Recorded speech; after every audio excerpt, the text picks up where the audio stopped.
이 재앙의 책임 남탓만 하는 아합이라는 제목으로 우리가 오늘 하나님 말씀 열왕기상 18장 16절에서 22절까지의 말씀인데요. 우리가 함께 나누겠습니다. 먼저 16절 말씀 함께 읽습니다.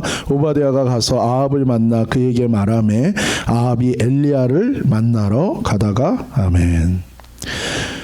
우리가 계속해서 이 엘리야에 대한 말씀을 우리가 계속해서 나누고 있습니다. 지난 시간 나눈 것처럼 오바댜는 엘리야의 이 지시대로 아합에게 엘리야가 나타났다고 전합니다.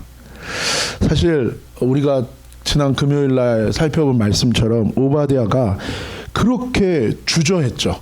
그리고 목숨이 달렸다고 정말 걱정했어요. 이 일이 작은 일이 아니고 이 지시대로 행했다가는 내 목이 위태하다라고 생각했어요. 그만큼 오바댜에게 이게 절박한 이슈였죠. 근데 오늘 본문에 보면 막상 가서 얘기하니까 뭐예요? 허무할 정도로 아무 일도 일어나지 않은 거예요. 여러분, 우리가 받는 영적인 공격 중에 가장 큰 것은 무엇입니까? 물론 환경을 통해서 우리가 어려움을 겪을 때 우리의 마음이 흔들리고 넘어지기도 하죠. 그러나 더 근본적인 것은 우리의 생각과 마음에서 공격을 받는다는 거예요. 환경이 어려워지는 걸 통해서 내 마음과 생각이 무너지면 거기서 믿음이 사라지고 거기서 하나님을 의뢰하는 마음이 흔들려 버릴 때 우리의 존재와 삶 자체가 다 무너지는 것입니다. 그럴 때 우리는 염려가 올라오고 근심이 가득 차고 걱정으로 인해서 우리 영혼의 평안이 사라져요. 그리고 우리의 모든 초점이 하나님을 향하던 초점이 다 흐려지고 하나님이 안 보이는 거예요. 내 안에 하나님의 약속의 말씀들을 사단과 마귀에게 어떻게 되는 거예요? 다 뺏겨버리는 것입니다. 그럴 때 우리는 불신 가운데 내려앉게 되고 내 마음이 굳어지고 강팍해지고 점점 우리가 어려워지는 거예요. 전도서 11장 10절의 말씀에 이렇게 얘기합니다. 그런즉 근심으로 내 마음에서 떠나게 하며 악으로 내 몸에서 물러가게 하라. 어릴 때와 청년의 때가 다 헛되니라 라고 얘기해요. 그리고 고린도후서 7장 10절입니다. 우리 함께 읽겠습니다. 하나님의 뜻대로 하는 근심은 후회할 것 없는 구원에 이르게 하는 회개를 이루는 것이요 세상 근심은 사망을 이루는 것이니라. 세상 근심은 우리로 하나님을 바라보는 초점이 흐려지게 합니다. 그래서 어떻게 돼요? 다른 것이 더 크게 보이게 만드는 거예요. 그럴 때 우리의 삶의 우선순위가 흐트러지게 되고 선택을 잘못하게 하는 것입니다. 사는 길로 가는 게 아니라 뭐예요? 죽는 길로 가는 거예요. 그리고 꼭 해야 되는 게 아니라 뭐예요? 중요하지 않은 것에 내 인생과 모든 것을 다 허비하게 만드는 것입니다. 그래서 예전에 제가 많은 방황을 하다가 이렇게 기도하러 오신 분들, 그 젊은 청년부터 뭐 나이 드신 분들, 그런 분들을 많이 만날 기회가 있었는데 그분들이 하나같이 공통적으로 했던 말이 있어요. 그건 뭐냐면 속았다는 거예요. 예전에는 그게 단 줄 알았던 거예요. 자기 인생에 그게 단 줄 알았던 거예요. 그리고 자기를 즐겁게 해주고 자기 인생의 윤활유 역할을 하고 자기가 시간을 보냈던 그 모든 것들이 사실은 자기를 즐겁게 하는 게 아니라 잠깐의 즐거움과 기쁨을 주지만 근본적으로는 뭐예요? 자기 인생을 점점 더 무너지게 만들었다는 거. 그것을 깨달은 거예요. 그렇게 모든 것을 다해서 시간을 들이고 정말 정신없이 쫓아갔던 게 그럴 일이 아니었다는 것을 나중에 얘기하는 거예요. 그래서 이분들의 공통적인 얘기가 뭡니까? 속았다는 얘기를 하더라고요. 그때는 정말 내가 속고 살았다는 얘기를 하는 거예요. 여러분, 근심이 내 안에 들어올 때 그때 우리는 근심이 들어온다는 건 뭡니까? 하나님 외에 하나님 말씀 외에 다른 것들, 다른 어떤 정보와 지식에 자꾸 내 마음이 뭐예요? 거기에 사로잡힌다는 거예요. 그럴 때 그 하나님의 말씀 외에 다른 정보와 다른 생각들, 다른 의견들이 내 마음을 뭐예요? 자꾸만 만들어가고 자극을 준다는 거예요. 결국 그럴 때 우리가 초점을 잃게 되는 거예요. 반면에 하나님 뜻대로 하는 근심, 하나님 뜻대로 하는 근심은 결국 뭐예요? 하나님의 말씀을 따라서 그 말씀에 반응하는 거예요. 말씀을 내가 듣고 말씀을 보고 그 말씀 앞에 나아갈 때 그 말씀이 내 마음을 비추는 거예요. 그럴 때 어떻게 됩니까? 하나님의 말씀과 하나님의 법과 내 삶의 내용이 다른 것을 그 갭을 발견하는 거예요. 그럴 때 우리는 어떻게 됩니까? 매칭이 안 되니까 뭐예요? 근심하게 되는 거예요. 마치 기차가 아무리 잘 닦아놓은 하이웨이를 뭐 10차선 하이웨이라 할지라도 당장 뭐 반듯하게 아주 평평하게 잘 깔았다 그래도 기차한테는 뭐예요? 그 길이 갈 수가 없는 거예요. 기차는 좁은 것 같아도 뭐예요? 그 레일을 달리는 것이 그 기차가 평안하게 달리는 것처럼 똑같은 거예요. 우리가 하나님의 말씀과 내 삶의 생각과 내 삶의 태도와 내 삶의 선택과 내 삶의 내용들이 뭔가 매치가 되지 않을 때 우리의 영혼은 어떻게 됩니까? 근심하게 돼 있어요. 그래서 사실 우리가 몰라서 그렇지 정말 내가 세상에 빠져서 세상의 쾌락과 즐거움 가운데 살아갈 때 사실은요. 내 육은 즐겁게 하고 있지만 내 영혼은 어떻게 됩니까? 고통스러워하고 점점 파리하고 영적인 죽음 가운데 거하고 있다는 것입니다. 하나님 뜻대로 하는 근심은 나중에 지옥 가서 후회하지 않을 구원에 이르는 회개를 이루게 한다는 거예요. 이 갭이 있을 때 결국 어떻게 돼요? 깨닫는 거예요. 아, 내가 지금 하나님과 매칭하고 있지 않구나. 아, 이게 죄구나. 이게 지금 내가 하나님 안에 거하고 있지 않구나. 그래서 우리로 뭐예요? 회개를 이루게 하는 거예요. 그래서 우리를 생명으로 이끌어 주는 것입니다. 그래서 로마서에 뭐라고 선포합니까? 복음에는 하나님의 의가 나타나서 믿음으로 믿음에 이르게 하나니 기록된 바 오직 의인은 믿음으로 말미암아 살리라 함과 같으니라. 진짜 복음은, 진짜 하나님의 말씀은 우리에게 무엇을 보여주는 거예요? 하나님의 의가 뭔지를 보여줘요. 그전에는 나의 의로 가득 차요. 내가 다 판단하고 내 의견대로 다 바라보고 해석하고 생각하고 넘어가고. 근데 뭐예요? 하나님의 말씀, 진짜 복음이 들려지면, 진짜 하나님의 말씀이 내 안에 보여지게 되면 어떻게 됩니까? 하나님의 의가 나타나는 거예요. 예전에는 안 보였어요. 제가 예전에 한번 동부에 운전하고 갔다가 혼자 이제 가족들과 갔다 저 혼자 이제 돌아왔을 때 그 주일날 그 새벽에 여기 도착했어요. 캘리포니아에. 그래서 이렇게 오는데 저희 동네에 안개가, 저는 태어나서 그렇게 안개가 낀 건 처음 봤어요. 운전을 하고 있는데 바로 앞에 1m도 안 보이는 거예요. 길 자체가 안 보일 정도예요. 그래서 너무 당황스러웠어요, 진짜. 그런 상황이에요. 사실 그때 저의 상황이랑 너무 비슷했어요. 앞이 보이지 않는. 그 상황에서는 진짜 보이질 않아요. 내가 아무리 눈을 닦고, 내가 아무리 뭐 차 와이퍼를 아무리 하고 물을 뿌려대고 소용이 없어요. 아무것도 안 보여요. 내가 할 수 있는 걸 아무리 한다 그래도, 내가 갖고 있는 능력을 뭐 아무리 한다 그래도 보이질 않아요. 그러니까 어떻게 합니까? 차는 가고 있고 우리 인생은 가고 있는데 아무것도 보이지 않아요. 사실은 우리가 본다고 한즉 죄가 많다고 그런 것처럼 사실은 보여도 그게 실체가 아닌데 우리는 그것으로 내가 다 알고 있다고 생각하는 거죠. 그래서 정말 기도하면서 갔어요. 주여 살려주소서.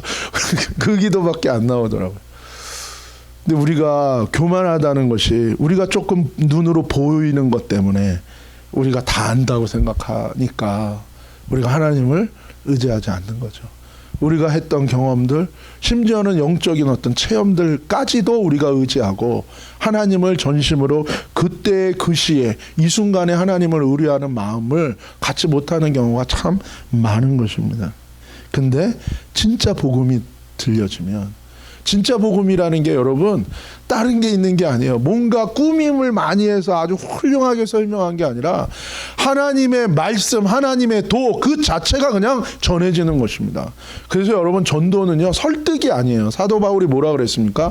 내가 사람의 권하는 말이나 좋은 말로 사람의 마음을 바꿔놓고 설득하는 게 전도가 아니라 하나님의 도, 하나님의 말씀 자체를 뭐예요? 있는 그대로 노출시키는 거예요. 그것을 전하는 거예요. 그때 뭐예요? 성령이 역사하셔서 은혜 가운데 사람이 변화된다는 것입니다. 근데 우리는 너무 방법론에 그게 필요 없지는 않죠. 먼저 그 말씀을 듣기 위해서 마음이 열려야 되니까 필요는 한데 요즘에는 자칫하다가 뭐예요? 방법론에 너무 빠지다 보니까 하나님의 말씀 자체가 혼잡게 되는 일들이 많이 있는 거예요. 그러나 여기 말씀처럼 진짜 복음, 진짜 하나님의 말씀은 우리에게 하나님의 의가 드러나게 하는 거예요. 우리한테 하나님의 의가 이거구나. 나의 의하고는 다르구나. 거기서 우리로 하여금 죄인임을 깨닫게 하고 회개하는 은혜를 주셔서 하나님이 선물로 주시는 생명의 믿음이 오는 거예요. 믿음으로부터 하나님으로부터 주어지는 그 믿음이 내게 와서 그 믿음으로 믿고 순종하며 살고 우리로 하여금 영원한 생명의 믿음 가운데 거하는 삶으로 하나님과 동행하는 삶으로 우리를 인도해 가신다는 것입니다. 바라기는 우리 삶의 모든 문제와 상황들을 통해서 저와 여러분이 하나님의 말씀이 기억나서 하나님의 의가 내 삶에 똑바로 보이게 되는 은혜가 있어서 항상 회개하고 선물로 주는 그 믿음 가운데서 생명의 길을 걷는 저와 여러분 되기를 예수님의 이름으로 축복합니다. 17절 말씀입니다. 엘리야를 볼 때에 아합이 그에게 이르되 이스라엘을 괴롭게 하는 자여 너냐. 아합은 오바댜 얘기를 듣고 엘리야를 만나러 갑니다. 그래서 엘리야를 만나요. 어떻게 보면 진짜 우리나라 속담에 원수는 외나무 다리에서 만난다는 그 말처럼 정말 그렇게도 찾고 찾았던 이 엘리야를 아합이 드디어 만나는 것입니다. 하나님께서는 또 엘리야를 17장에 우리가 본 것처럼 그렇게 훈련시키신 다음에 드디어 이 모든 재앙의 근원인 이 아합에게 엘리야를 보내서 이제 딱 만나게 되는 거예요. 그런데 여기서 한 가지 의문이 듭니다. 그것은 뒤에도 나오지만 이 엘리야를 대하는 아합의 태도와 이 부인인 이세벨의 태도가 조금 다릅니다.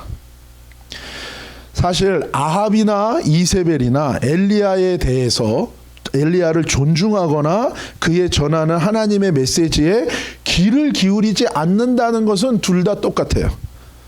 그런데 이 아합이 이세벨과 다른 점이 있어요. 그것은 뭐냐면 자신도 모르게 엘리야와 자꾸 대화하는 거예요. 변론이든 뭐든 말다툼이든 뭐든 대화하는 거예요. 자꾸 엘리야와 대면하게 된다는 거예요. 사실 여러분 묻지도 따지지도 않고 어떻게 하면 돼요? 군인들 시켜서 그냥 엘리야 죽이면 돼요. 그렇게들 살아왔어요. 모든 선지자들을 그렇게 다 죽였어요. 그런데 본인이 선택할 수 있는 일인 것 같지만 자신의 의지로 하는 것 같지만 이 배경에는 이렇게 엘리야와 대화하고 대면하게 되는 이 배경에는 자신이 하는 것 같지만 회개의 기회를 주시는 하나님의 역사와 인도하심이 있다는 거예요. 이세벨보다 아합이 좀 나은 사람이라서 엘리야와 자꾸 만나고 엘리야와 대화하는 게 아니라 하나님의 은혜가 있는 거예요. 마지막 라스트 콜링이 그에게 있는 거라는 거죠. 마켓에서 전도하다 보면 많은 분들이 어떤 분들이 분들 중에 그런 분들이 계세요. 의아한 표정을 지어요. 내가 왜 이 전도자와 얘기를 여기서 나누고 있지? 내가 마켓에 장 보러 왔는데 보통 마켓에 장 보러 오면 나는 어느 누구하고도 대화하지 않고 신속하게 장을 보고 싣고서 난 집에 가는데 여기서 왜 내가 생면부지에 이 전도자와 얘기를 하고 있지? 뭐 신앙이 좋으시고 뭐 마음이 좋으셔서 저에게 말을 받아주는 거가 아니라 전혀 그런 마음이 없으신 분인데 저와 대화를 하고 있으면서 그런 의문스러운 표정을 짓는 분들을 많이 만났어요. 그리고 그런 분들이 저에게 얘기해요. 내가 원래 모르는 사람과 전혀 얘기하지 않는 스타일인데 이상하게 내가 지금 당신과 얘기를 나누고 있다고 말하는 사람들이 많이 있었어요. 여러분 왜 그래요? 자신도 모르는 사이에 하나님의 인도하심과 개입으로 하나님의 말씀을 듣게 하고 회개할 기회를 얻게 하시는 거예요. 하나님이 이 북이스라엘의 왕인 이 아합과 그 아들 아하시아도 마찬가지고 하나님께서 계속 그런 기회를 주세요. 그렇죠? 그냥 군인들 보내서 그냥 한 번에 살해할 수도 있고 그렇게 또 살아왔어요.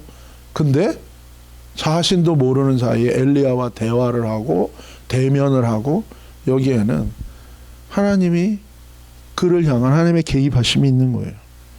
그럼에도 불구하고 이 아합의 의식과 생각은 전혀 엉뚱하게 판단하고 말하고 있죠. 뭐라고 얘기합니까? 이스라엘을 괴롭게 하는 자여 너냐? 무슨 얘기입니까? 너 때문에 이스라엘에 가뭄이 왔고 재앙이 왔고 고통을 당하고 내 통치가 위태하게 됐다. 내 권력이 위험하게 됐다. 너가 문제다 라고 얘기하는 거예요. 엘리야 보고. 여러분 사실 이 재앙과 환난과 어려움의 근원은 누구예요? 아합 왕 자신입니다. 왕으로서 법을 바꿨어요. 룰을 바꿨어요. 아무리 왕이라지만 여러분 모든 권력도 하나님의 위임된 권력일 뿐이에요. 진짜 이 세상의 주인은 하나님이시잖아요. 근데 왕이 뭐예요? 자기가 권력이 있다고 하나님의 창조의 원리와 하나님의 말씀 자체를 대적하는 법을 만드는 것은 그거는 악한 범죄예요. 그러면서 뭐예요? 여호와가 하나님이 아니고 바알이 하나님이라 그러면서 국교를 바꿔버린 거예요. 그래서 하나님의 재앙이 온 건데 오히려 이 재앙으로 회개할 기회를 주기 위하여 메신저로 하나님이 보내신 이 엘리야 때문이라는 거예요. 우리가 기대치 않는 상황과 사건이 생길 때마다 우리는 내 자신의 죄와 또 이 세상에 죄된 세상을 탓하는 게 아니라 돌아보는 게 아니라 하나님을 탓하고 대적하려는 마음이 우리 인간 마음속에는 본질적으로 솟아올라요. 그게 우리의 죄된 본성의 실체인 것입니다. 18절 그가 대답하되 내가 이스라엘을 괴롭게 한 것이 아니라 당신과 당신의 아버지의 집이 괴롭게 하였으니 이는 여호와의 명령을 버렸고 당신이 바알들을 따랐음이라.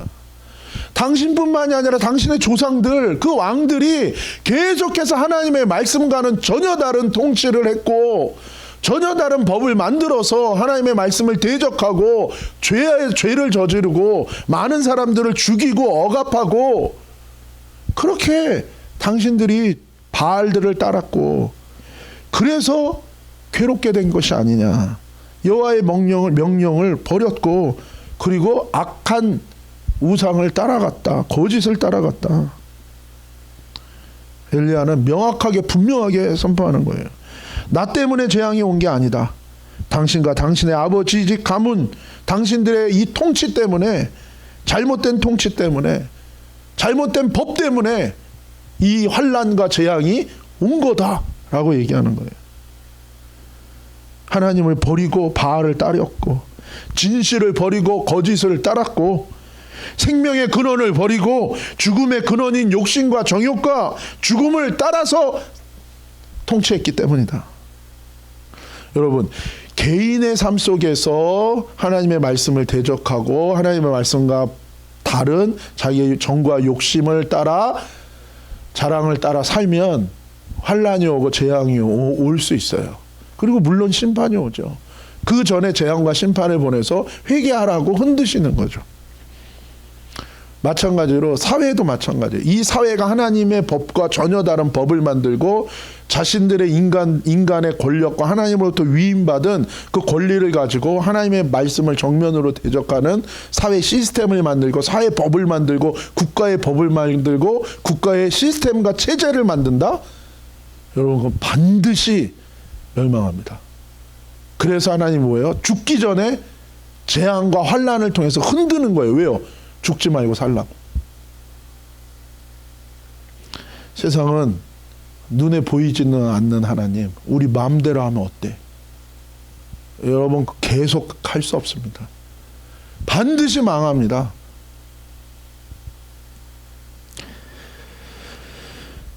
신앙은 다른 어떤 게 아닙니다. 오직 하나님의 말씀을 듣고 따라 순종하며 사는 거예요. 여러분, 다른 계시가 필요하지 않아요. 기록된 하나님의 말씀에 무슨 다른 계시가 필요하겠어요. 다른 것을 쫓는 것 자체가 우리의 마음이 뭐예요? 나를 위한 계시를 구하는 거예요. 그게 아니라 기록된 하나님의 말씀을 따라 순종하다 보면 거기에서 모든 은혜와 축복이 오는 것입니다. 이 시대가 하나님의 말씀과 창조 원리와 진리를 대적하고 자신들이 바꾸고 거짓을 법으로 만들고 대적하는 것에 대해서 하나님은 분노하시고 진노하십니다. 여러분, 기억하셔야 돼요. 우리가 나눈 것처럼 시편 2편에 세상의 군왕들이 분노하고 진노해요. 왜요? 하나님의 말씀에 대해서. 그러면서 자기들이 다 바꿔버리는 거예요. 거기에 대해서 하나님은 비웃으시고 조롱하시고 하나님 반드시 진노하시고 질그릇처럼 부숴버리겠다고 약속하시는 거예요. 회개해야 됩니다. 그래서 재앙을 주세요. 먼저. 왜요? 그렇게 계속 잘못된 길, 죽음의 길로 가서 영원히 멸망당하고 영원히 죽지 말라고 하나님이 재앙과 환난을 보내서 어떻게 하는 거예요? 흔들어 버리는 거예요. 깨닫고 돌이키라고 경고하시는 겁니다. 그런데도 깨닫지 않고 계속 이렇게 아합처럼 남 탓만 하게 되면 어떻게 됩니까? 결국 멸망하는 거예요. 예레미야서 6장 9절 10절 말씀. 온 세상의 주인이신 여호와께서 내게 말씀하셨다. 농사꾼이 포도나무에서 이삭을 거두듯이 너도 이스라엘 백성 중에서 이삭처럼 남아있는 사람들을 찾아내어 그들에게 내가 맡겨준 말씀을 전하여라. 농사꾼이 포도를 다 딴 다음에도 다시 한번 모든 가지와 잎사귀를 뒤져보면서 남은 포도송이를 찾아내듯이 너도 다시 한번 이 백성에게로 가서 아직도 내게 충실한 사람들을 찾아내어라. 10절, 예레미야 6장 9절에서 10절입니다. 10절, 그러나 나는 이렇게 반문하였다. 여기서 나는 예레미야예요. 이제 와서 제가 누구를 찾아가서 이야기하며 누구의 양심에 호소한다고 한들 무슨 소용이 있겠습니까? 그들의 귀는 모조리 막혀서 아무것도 더 이상 들을 수가 없습니다. 주께서 그들에게 전하도록 제게 맡겨주신 말씀은 그들이 모두 욕으로만 알아듣고 기쁘게 듣고 받아들이기는커녕 언제나 화를 내고 비웃습니다. 여러분, 이 엘리야와 아합의 이 시대와 이 무대가 된 곳은 북이스라엘이고, 그리고 이것은 이 예레미야보다 훨씬 먼저 있었던 역사적 사건이죠. 결국에는 하나님의 말씀을 순종 안 하고요, 북이스라엘이 망합니다. 그런 다음에 이제 남유다가 남았어요. 그 남유다도 계속해서 하나님의 말씀을 듣지 않고 온갖 범죄와 죄악을 저지르고 산 거예요. 그때 예레미야, 마지막으로 예레미야 멸망당하기 전에 보내서 이 말씀을 한 거예요. 근데 하나님이 예레미야에게 뭐라 그래요? 농부가 다 땄잖아요. 이미 추수가 끝났어요. 근데 뭐예요? 혹시 어디 숨어있는 열매가 또 있나 해서, 저희 집에 레몬이 있는데 정말 풍성히 열려요. 그러면 다 따요. 그러다 보면 또 다 딴 다음에 뭐예요? 저 안쪽에 또 잘 익은 것도 아직 못 딴 게 있나 해서 한 번 더 잎사귀를 하고 찾듯이 하나님이 예레미야한테 그러는 거예요. 혹시 아직 그 가운데 하나님이 추수해야 되는 그 사람들이 이 심판이 오기 전에 그 믿음의 사람이 있는가 찾아보라는. 여러분, 하나님 이런 분이세요. 전후사방 나를 알아주는 사람 없고 아무도 나를 인정하고 나를 알 수 없는 것 같지만 하늘의 하나님은 나를 보고 계세요. 나를 보고 계시다는 게, 나를 사람들은 몰라도 하나님은 나를 알아준다는 게요, 그게 때로는 내가 죄 가운데 있다면 그보다 무서운 건 없겠죠. 그렇죠? 사람은 속여도 뭐야, 하나님은 못 속이니까. 근데 또 다른 한편으로 나는 하나님 뜻대로 살지만 아무도 알아주지 않는다. 그래도 뭐예요? 하나님이 알아줄 수 있다는 거예요. 이게 소망이면서 또한 이게 경고이기도 한 거죠. 근데 하나님은 찾으시는 거예요. 한 명이라도 더 찾으시는 거예요, 하나님은. 그래서 포기할 수 없는 거예요. 그래서 뭐예요? 사렙다. 여러분, 이세벨의 고향인데 거기 무슨 선한 게 있을까? 죄악이 가득한 곳이고 모든 이 바알 신앙의 시작 본산지인데, 근데 거기에 한 과부, 이방 과부, 하나님을 찾았다. 그 주님이 기억하고 엘리야를 보내주는 것처럼 이 아합의 2인자로서 정말 생명 걸고 하나님의 사람들을 살렸던 이 신하를, 그 2인자를, 이 오바댜를 누가 알았겠어요? 근데 하나님은 보시고 엘리야를 보내잖아요. 하나님은 그렇게 하시는 거예요. 근데 예레미야가 뭐라 그럽니까? 한탄을 하는 거예요. 하나님, 지금 가봐야 그런 사람이 있겠습니까? 한탄을 하는 거예요. 소돔과 고모라에서는 아브라함이 멸망 전에 하나님 다시 한 번만 50명, 100명, 50명, 30명, 나중에 10명까지 내려갔잖아요. 그랬더니 하나님 뭐라 그래요? 그래? 그러면 내 10명만 있어도 심판하지 않겠다. 나중에 여러분, 이 남유다 예레미야 이 예루살렘에서는 몇 명입니까? 한 명이에요.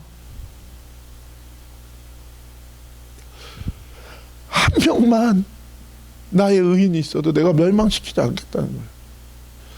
여러분, 우리는 어떤 상황, 어떤 환경 속에서도요, 다른 어떤 것에 먼저 반응하는 게 아니라 하나님께 반응해야 됩니다. 그리고 그것이 저와 여러분의 인생에 그것이 소망일 수 있다는 거예요. 어찌하든지 여러분, 회개할 기회를 얻어서 어떤 상황 언제든지 우리가 회개하고 주님께로 돌이키는 은혜가 있기를 예수님의 이름으로 축복합니다. 여기 보면 항상 반응이 뭐예요? 하나님의 말씀을 전할 때 반응이 뭡니까? 회개하라 그러면 그걸 욕으로 알아듣는 거예요. 살리는 생명의 말씀인데 회개하라는 말이, 그걸 욕으로 듣는 거예요. 나를 공격한다고 생각하는 거예요. 그래서 현대교회에서는 회개하라는 말 잘 안 해요, 교인들한테. 기분 나쁘다고. 일주일 동안 내가 이 이민사회에서 마이너리티로 얼마나 힘들게 살고 왔는데, 얼마나 사람들한테 짓밟히고 대우받지 못하고 살고 왔는데, 교회에 왔더니 교회에서도 뭐 회개하라 그러는, 그 막 기분 나빠요. 사실은 그게 아니에요, 여러분. 그걸 욕으로 알아들어요. 아닙니다. 오히려 회개하는 사람에게 그 모든 것을 이겨낼 수 있는 믿음을 주세요. 서인도 제도에 끌려갔던 그 노예들, 아프리카에, 그 사탕수수 농장에 들어가면 못 나와요. 거기서 그냥 노예로 사탕수수 농장에 살다 죽는 거예요. 근데 거기서 어깨너머로 자신들을 노예 삼은 그 백인들의 하나님을 이 사람들이 믿게 된 거예요. 이들을 전도하려고 어떻게 했습니까? 영국에서 그 모라비안 그 청년들이 3명인가가 2명인지 3명인가가 결단을 해요. 거기 그 영혼들이 있다는 걸 들어요. 근데 거기에 가서 복음을 전할 수가 없잖아요. 그래서 어떻게 합니까? 돈도 없어요, 자기들은. 거기 갈 뱃삭을 마련하기 위해서 어떻게 합니까? 자기들, 그 들어가기 위해서 자기들을 노예로 팔아요. 이 청년들이. 부모님들이랑 다 있는 사람들인데, 그래서 그걸로 편도 뱃삭을 마련해서 가는 거예요. 그 항구에서 가족들이 다 나와가지고 다 눈물바다가 되는 거예요. 이제 저 아들이 가면 못 와요. 못 만나. 이 땅에서는. 그러니까 아들들이 뭐라 그래요? 천국에서 다시 만나요. 그러면서 이 청년이 막 밖에는 울음받았는데 이 청년들이 뭐 안 슬펐겠어요. 근데 마지막에 배에서 뭐라고 선포합니까? 자기 연민에 빠지는 게 아니라 그렇게 선포합니다. 모든 영광을 받아서 마땅하신 하나님께 마땅한 영광과 존귀를, 그러면서 가는 거예요. 무슨 얘기입니까? 자신들의 희생도 그리스도가 나를 위해서 십자가에서 다 살이 다 찢기고 죽으셨는데 그분의 희생과 영광에 비하면 이거는 아무것도 아니다. 오히려 우리가 영광이다. 그리고 간 거예요. 그리고 이들의 소식을 알 수가 없었죠. 나중에 몇 세대가 지나고 누군가 거기 갔을 때 그 섬에 있는 모든 노예들이 다 예수님 안에서 다 거듭난 거예요. 그리고 여러분, 자기들을 노예 삼은 그 백인들이 믿는 하나님을 그거 어떻게 믿겠어요? 물론 그 노예 상인들 뭐 하나님 믿었겠어요? 근데 그것을 뛰어넘는 그리스도의 생명이 이들에게 전해진 거예요. 그리고 찾아봤더니 거기에 묘 2개가 있는 거예요. 바로 그 청년들이 거기 와서 이들과 함께 노예로 살면서 복음을 전하고 거기서 죽은 거예요. 그리고 그 섬에 있는 노예들이 다 크리스찬이 된 거예요. 완전히 거듭난 거예요. 단순히 종교를 전한 게 아니라 기독교로 개종하는 거가 아니라 예수의 생명이 들어간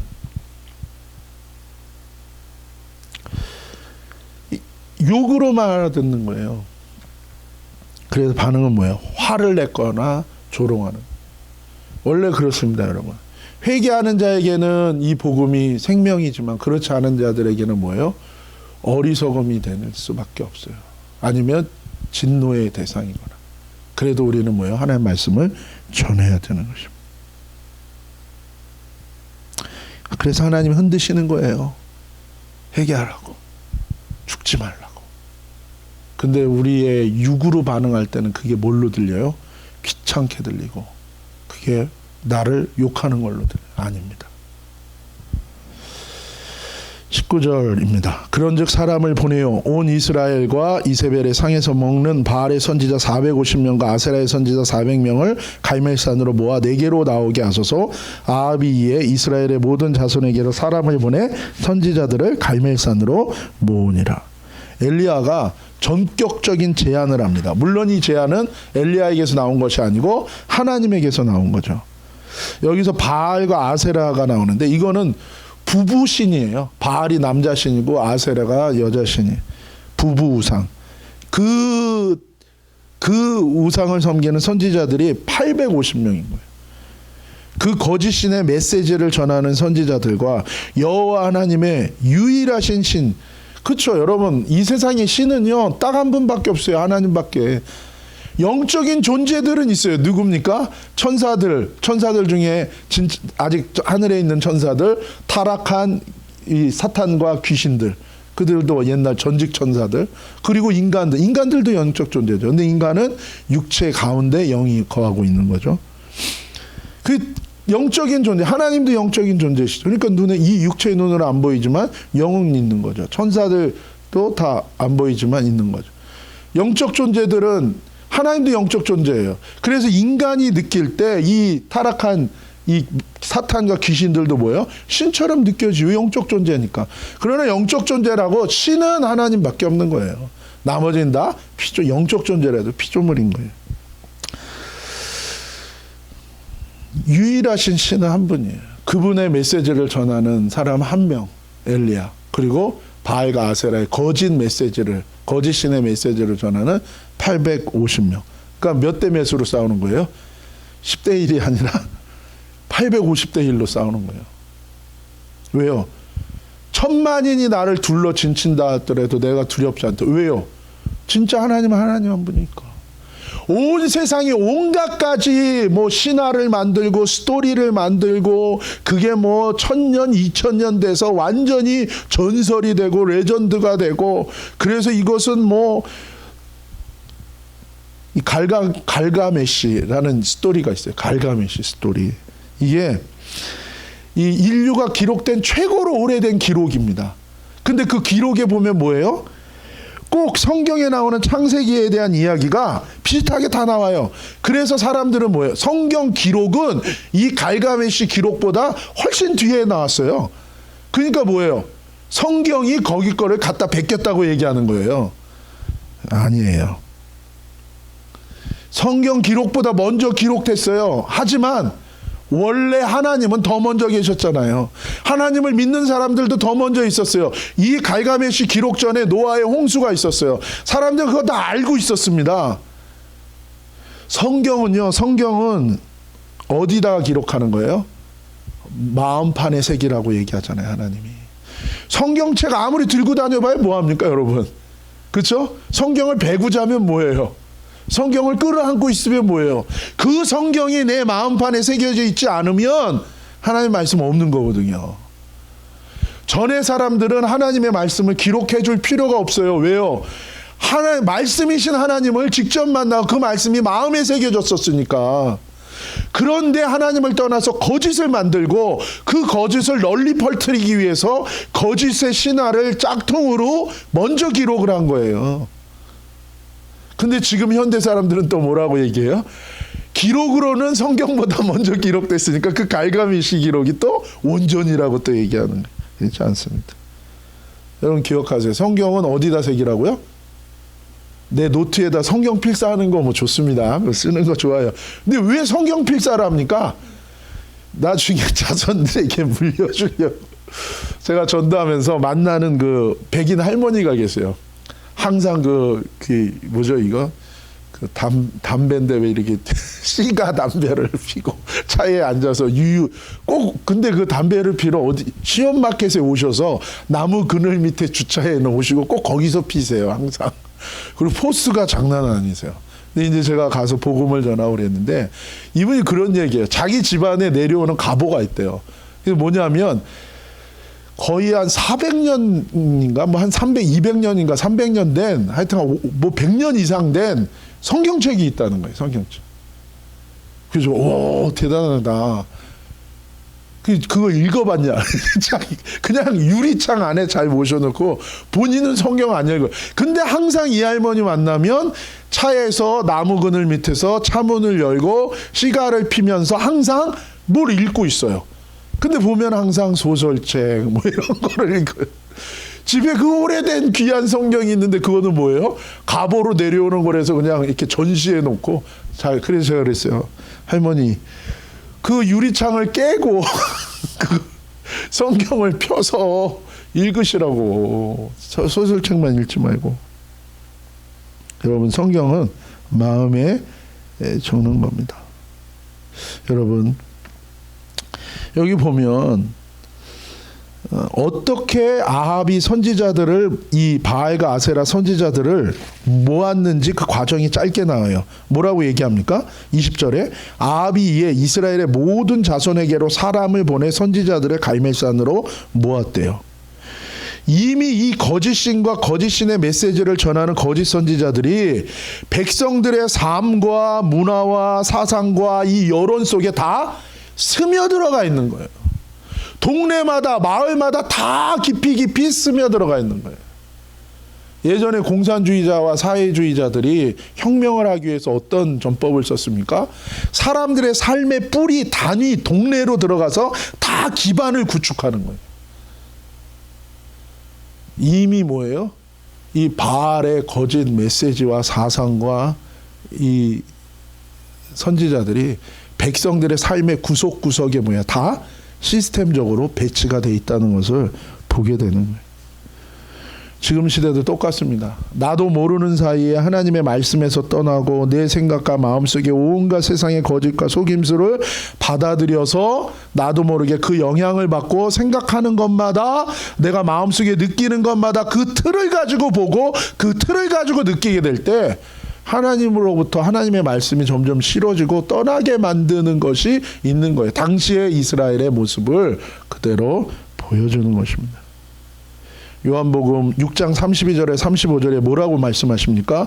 예수께서 이르시되 내가 진실로 너희에게 이르노니 하늘에서 내린 떡은 모세가 준 것이 아니라 오직 내 아버지가 하늘에서 내린 참떡을 너희에게 주시나니 하나님의 떡은 하늘에서 내려 세상에게 생명을 주는 것이라. 저희가 가로되 주여 이 떡을 항상 우리에게 주소서. 예수께서 가라사대 내가 곧 생명의 떡이니 내게 오는 자는 결코 줄이지 아니할 터이요 나를 믿는 자는 영원히 목마르지 아니하리라.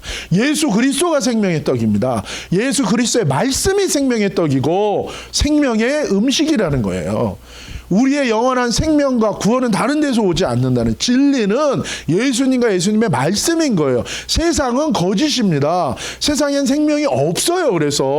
그런데 세상에 온갖 가지 갈가메시로부터 시작돼서 만들어 놓은, 요즘엔 또 온갖 히어로들이 다 등장하는데 온갖 가지 또 신화와 이런 것들을 만들어서 또 컴퓨터 기법을 넣어가지고 아주 그럴듯하게 온갖 가지 얘기들을, 이게요 1, 2년 된 거짓말이 아니고요, 이 수천 년 동안 내려오는 거예요. 하나님의 말씀을 대적하는. 그러나 쿨하죠 세상의 문화. 그렇죠? 다 알렉사 그러면 다 어떻게 딱딱딱딱 되고 그렇게 사는 게 얼마나 좋아요. 차도 충전 딱 밤에 해놓고 딱 해서 띵 하면 짜라라랑 열리고, 뭐예요 문도 착 열리고, 타고 자동 주행 딱 누르면 하면서 딱 커피 마시면서 보고, 뭐 아주 나이스 골조스한. 근데 생명은 없는 거라고요 여러분. 육체의 만족은 있지만 그 영혼은 파리파리해지는 거예요. 온갖 가지로 쿨한 거 그런 거 다, 얼마나 요즘엔 그런 거 원해요. 집도 그냥 동네 자체가 나이스하고, 그렇죠? 근데 생명이 없다니까요. 생명은 예수님 하나님한테만 있는 거기 때문에 그래요. 세상은 그래서 광야와 같은 거예요. 광야는요 진짜 산 자체가 돌덩어리입니다 여러분. 풀 한 폭이 흙 하나 없어요. 그리고 여름에 거기에 그냥 햇볕이 비춰지면요 그냥 엉덩이 들고 앉았다가는 엉덩이가 익을 정도예요. 그게 산 전체가 그냥 산 그 바위 덩어리인 거예요. 뭐가 날 수 없는 그런 완전 광야, 죽음이 가득한 곳이죠. 생명이 없는 곳입니다. 근데 참 신기한 게 이 캘리포니아에서, 그렇죠? 이 얼마나 메마른 곳이에요. 그렇죠? 그리고 오래전에 데스밸리, 거기에 뭐 완전히 아무것도 없잖아요. 근데 거기에 뭐 수십 년 전인가 비가 한 번 내렸었대요. 그랬더니 그 죽음의 계곡이 어떻게 됐다고요? 꽃들이 만발을 했대요. 그래서 제가 어떤 그 분의 책을 봤는데, 그때 그 찍은 그 데스밸리에 비가 오고 그냥 꽃이 만발한, 마찬가지예요.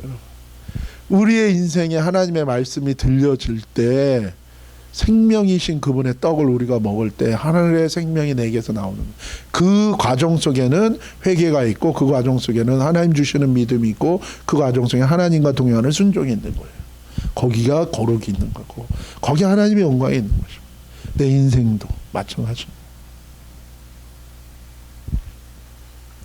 바라기는 저와 여러분이 생명이 꺼져가는 마르는 인생이 아니라 주님과 동행하는 인생으로 생명이 충만한 예수님의 말씀 가운데 말씀대로 회개하고 믿고 순종하는 생명이 역사하는 인생이 되기를 축복합니다. 21절입니다. 엘리야가 모든 백성에게 가까이 나아가 이르되 너희가 어느 때까지 둘 사이에서 머뭇머뭇하려느냐. 여호와가 만일 하나님이면 그를 따르고 바알이 만일 하나님이면 그를 따르라 하니 백성이 말 한마디도 대답지 아니하는지라. 엘리야가 이제 막 다 모여드는 백성들에게 얘기합니다. 언제까지 생명 없는 세상을 내 육체의 욕심과 정욕과 쾌락을 위해 따라가다가 영원히 죽으려고 하느냐. 생명의 근원 되시는 하나님과 생명 없는 세상 사이에서 언제까지 머뭇머뭇. 이건 뭐예요? 원문에 보면 술 취해서 갈지자로 왔다 갔다 하는 거예요. 언제까지 그렇게 살려느냐. 이제 거기 가면 죽는다. 두려워 떨며 세상에서 떠나 하나님에게로, 예수님에게로 가라. 정해라 라고 얘기하는 것입니다. 시편 119편 119절에서 120절에 보면 주께서 세상의 모든 악인을 찢기같이 버리시나니 그러므로 내가 주의 증거를 사랑하나이다. 내 육체가 주를 두려워함으로 떨며 내가 또 주의 판단을 두려워하나이다. 여러분, 죄지면 반드시 죽습니다. 지옥 갑니다. 그래서 옛날에 그런 얘기 했어요. 하루에 한 번씩 지옥과 천국을 묵상해라. 그리고 어떻게 살 것인 걸 생각해라. 사람은 안 봐도 하나님이 보시니 그 죄에 대한 불을 기억해라. 시편에는 다윗이 뭐라고 그럽니까? 내가 죄를 머릿속에 생각하고 마음에 품고 행하려고 그럴 때 하나님이 나를 죽일 기계를 준비시키고 나를 죽일 심판할 칼을 가신다는 거예요. 그 들으라는 거예요. 내가 뭔가 죄 가운데 내가 뭔가 하나님의 말씀을 떠나려 할 때 나를 향한 심판의 칼을 갈고 있다는 그 소리를 들으라는 거예요. 나를 위한 죽일 기계가 어셈블리 되고 있다는 것을 들으라는 거예요. 여러분, 두려워 떨며 죄에서 떠나는 저와 여러분이 되기를 예수님의 이름으로 축복합니다. 그래서 세상 사람이 다 옳다고 해도 하나님이 틀리다고 하면 뭡니까? 틀린 겁니다. 세상 사람이 다 틀렸다고 해도 하나님이 맞다고 하면 뭡니까? 맞는 겁니다. 여러분, 우리 부모님들이 괜히 하나님을 두려워하고 믿는 게 아니에요. 괜히 막 살지 않고 죄 짓지 않는 게 아니라는 거예요. 부모님이 뭐 다 똑같죠. 죄 짓고 막 살 수 있겠죠. 그러나 더 이상 그렇게 살지 않는 이유가 왜 그래요? 이유가 있는 거예요. 하나님 때문이에요. 큰 은혜와 사랑을 받아서 하나님을 사랑하고 따르는 것이 우리 엄마 아빠는 이상해, 뭐 미친 것 같아. 그게 아니에요. 세상의 쾌락을 몰라서가 아니에요. 그 쾌락에는 심판이 있기 때문에, 그 무서운 거기 때문에 안 하는 거예요. 하나님의 큰 사랑을 받았기 때문에 하나님이 얼마나 선한 분이신 줄 알고 정말 구원과 생명이 있게 그분을 사랑하고 그분을 따라가는 거예요. 이유가 있는 거예요. 부모님들이 그러는 건. 여러분, 하나님을 시험하지 않는 저와 여러분이 되기를 예수님의 이름으로 축복합니다. 그래서 하나님의 말씀을 농담으로 여기면 안 돼요. 우리가 농담으로 여기다 큰일 당하는 장면을 하나 보겠습니다. 진짜 이놈 겁이 많냐 이렇게. 너 일어나. 한 번 더? 그래, 한 번 더. 일어나라고. 그래. 어? 일어나라고 했다. 야. 야, 뭐 아유. 여러분, 저 아까 잡은 게 호랑이 꼬리를 잡은 거예요. 겁이 없어도 너무 없어요. 그렇죠? 그러면서 뭐예요? 때리면서 뭐예요? 일어나. 여러분, 장난치다가 물려 죽습니다. 네? 장난치면 안 돼요. 여러분, 창세기 19장 14절입니다. 시작. 그래서 롯이 나가서 자기의 딸들의 약한 자들에게 너희는 빨리 이성에서 떠나라. 여호와께서 이성을 멸망시키실 것이다 하였으나 그들은 그 말을 뭘로 여겼다고요? 농담으로 여겼다는 거예요. 그러나 소돔과 고모라는 어떻게 됩니까? 불심판으로 결국 심판받아요. 죄 지으면 죽습니다. 하나님 말씀 떠나면 죽어요. 저주받습니다. 근데 그걸 농담으로 여기는 거예요. 아유, 2000년 동안 아무 일도 없었는데. 아닙니다. 우리가 영상을 하나 같이 보겠습니다. A city of sin. But my nephew Lot lives there. He has a family. The outcry against Sodom is great.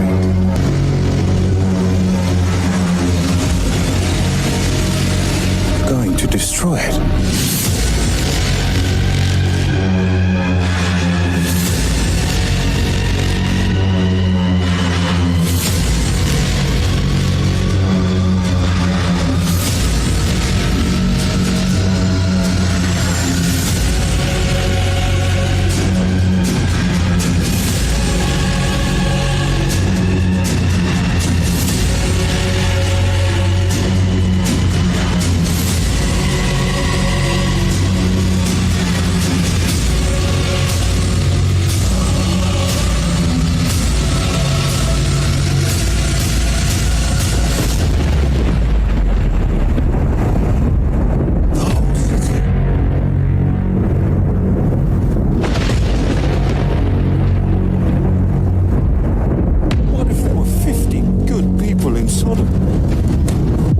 suffer the same fate as the wicked? We will test them. If my angels find 50 righteous people in Sodom, I will spare the whole city. Please, help us.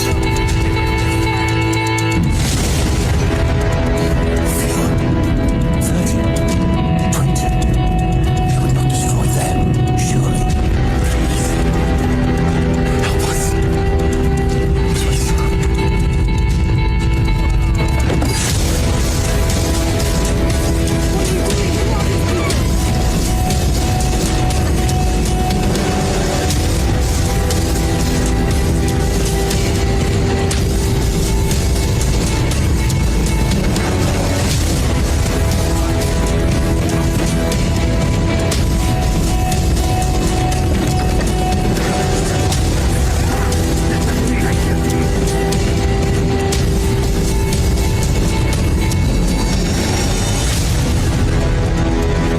What if there were 10 righteous men in Sodom?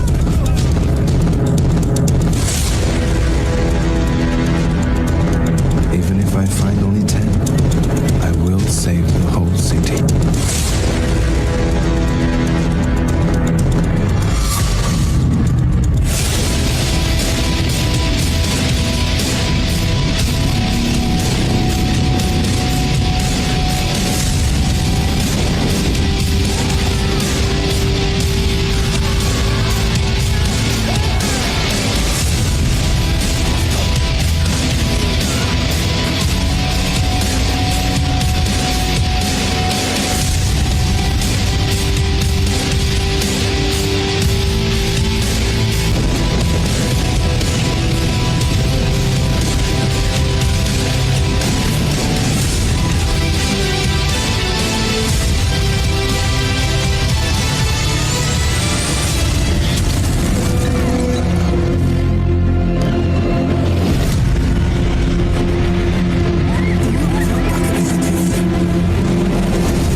Those of us about to die.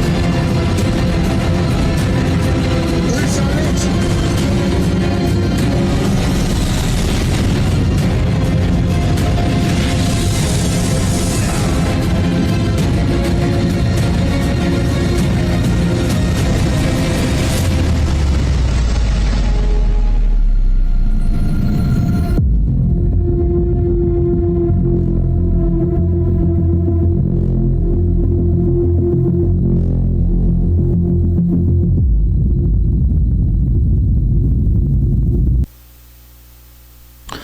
예, 무슨 재난 영화 보는 것 같은데 여러분 이게 실제로 있었던 사건인 거예요. 이게 지금 이그젠플입니다. 뭐 많은 재난 영화들이 있었어요. 그래서 에이 뭐 그거 다 그냥 사람이 만든 그냥 그런 거다. 아니에요. 주님이 이 세상을 한번 심판하신 적이 이미 있어요. 이 지금. 그래서 그랜드 캐년에 가면 뭐예요? 그걸 보면서 와 정말 멋지다. 사실은요 지금 지구는 원래 처음 하나님이 만들었던 그 아름다운 지구와는 다른 지구인 거예요. 지금 지구는 뭡니까? 곳곳에 하나님의 홍수 심판의 흔적을 남기고 있는 지구예요. 그런데도 아름답잖아요. 그런데 사람들이 놀라잖아요. 그러니 처음에 원래 하나님 만드셨던 이 땅은 얼마나 더 아름답겠어요. 그래서 주님이 뭐라고 약속하십니까? 마지막에 새 하늘과 새 땅을 줄 거라고요. 지금 이거는 뭡니까? 그랜드 캐년에 있는 그 협곡은 심판의 증거인 거예요. 수십만 년에 걸쳐서 뭐 이게 뭐 물이 쫄쫄쫄쫄 흘러서 이게 침식돼 가지고 생긴 게 아니라 그 심각한 변화, 한꺼번에 물이 쏟아져 터져 내려오면서 생긴 거예요. 곳곳에 심판의 흔적. 그런데 하나님 뭐라고 말씀하십니까? 이제 뭐라고 말씀하시죠? 불로 앞으로는 심판하시겠다. 그 전에 재앙이 오는 건 뭡니까? 저 심판 전에 먼저 재앙이 와요. 그것은 뭐예요? 흔드시는 거예요. 정신 차리라는 거예요. 아무 일 없다고 생각하지 말라는 거예요. 한 달 전만 해도 우리는 이 세상이 이렇게 멈출 거라고 생각 안 했어요. 왜요? 그 전에도 뭐 사스니 뭐 많았잖아요. 그냥 또 왔나 보다. 그냥 또 우리는 싸우고 넘어갈 거고. 인류는 패스트도 지나갔으니까. 그러나 이것은 뭡니까? 분명히 전 세계가 하나님의 말씀을 바꾸고 대적해서 통치자들이 자신들의 권력을 가지고 법을 바꾸고 하나님의 말씀을 정면으로 대적하는 것에 대해서 하나님이 재앙을 내리시는 거고, 그리고 뭐예요? 진짜 심판이 오기 전에 미리 회개하라는 것이죠. 죄에서 떠나야 살기에, 심판을 면하기에 하나님의 사랑은 회개를 말씀하시는 거예요. 그래서 진짜 사랑의 복음이 임하면 하나님의 의가 드러나서 죄를 알게 하고 회개케 하시는 겁니다. 엘리야는 이스라엘 백성들한테 선택하라고 얘기하는 거예요. 너네한테 무슨 많은 선택지가 있는 게 아니야. 이전에도 그렇게 죄짓고 살아왔고 그냥 그렇게 하나님 없이 네가 주인 되어서 살았기 때문에 앞으로도 계속 그렇게 살 거라고 생각하지 말아라. 결단하라는 거예요. 누가 하나님이냐? 너가 하나님이냐? 네가 만든 그 신이 하나님이냐? 아니면 천하 만물을 창조하시고 절대 주권을 가지고 심판하시고 구원하시는 그분이 하나님. 너는 선택하라는 거예요. 근데 이들의 반응이 뭡니까, 여러분? 아무 말도 대답도 안 해요. 왜요? 항상 뭐예요? 자기 유리한 대로 이익을 쫓아서 생활하니까. 거기서 말 잘못하면 어떻게 됩니까, 여러분? 하나님의 말씀 좀 약간 겁나기도 하지만 당장 지금 누구 앞이에요? 아합이랑 다 보고 있잖아요. 여기서 말 잘못하면 어떻게 돼요? 선지자들 다 학살하는 거 봤잖아요. 그러면서 항상 뭐라 그럽니까? 모난 못이 먼저 맞는다고. 그냥 가만히 있다가 대세를 보고 우리는 따라가요. 그거에 대해서 하나님 뭐라 그럽니까? 술 취한 사람처럼 언제까지 너희가 머뭇머뭇하려느냐. 결단하라. 확증하고 회개하라는 거죠. 22절입니다. 엘리야가 백성에게 이르되 여호와의 선지자는 나만 홀로 남았으나 바알의 선지자는 450명이다. 여기 아세라 선지자까지 400명 하면 뭐예요? 850대 1이에요. 여러분 이런 말 있죠. 행복은 성적순이 아니다. 대세 숫자가 많다고 진짜 믿음은, 진짜 신앙은 숫자가 아닙니다. 모든 사람이 다 칭찬하고 모든 사람이 다 박수치고 모든 사람이 다 지지한다고 해서 그게 진리는 아니라는 거예요. 오히려 때가 악하면 악할수록, 하나님의 마음을 떠나면 떠날수록 세상의 여론과 하나님의 말씀이 반드시 일치하지 않을 수 있다는 것입니다. 인간에게는 양심을 줬어요. 그래서 사실 죄를 처음 지을 때 인간의 마음속에는 다 양심의 가책을 느낍니다. 왜요? 그게 하나님이 넣어준 마음에 새겨진 하나님의 법이니까. 근데 양심 불량이라고 그러죠. 한 번 죄 짓고 나면 무뎌지기 시작하는 거예요.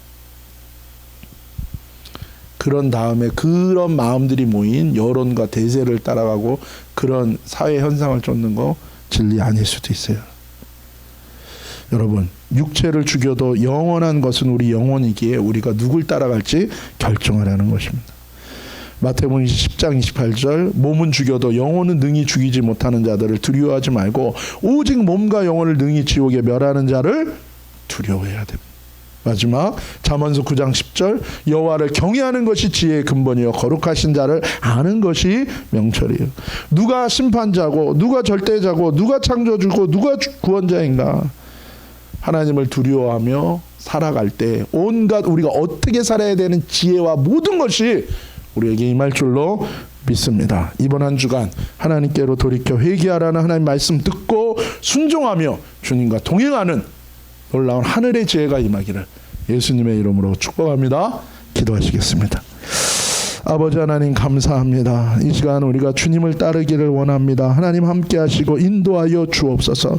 하나님을 경외하는 자에게 임하는 그 지혜로 살게 하시고 남을 탓하는 인생이 아니라 바로 내가 죄인임을 깨닫고 내가 하나님의 말씀 가운데 돌이켜 하나님께 순종하며 이 세상 가운데 지혜와 하나님 주신 능력으로 승리하게 하여 주옵소서. 거룩하신 예수님의 이름으로 감사하며 기도 올리옵나이다. 아멘.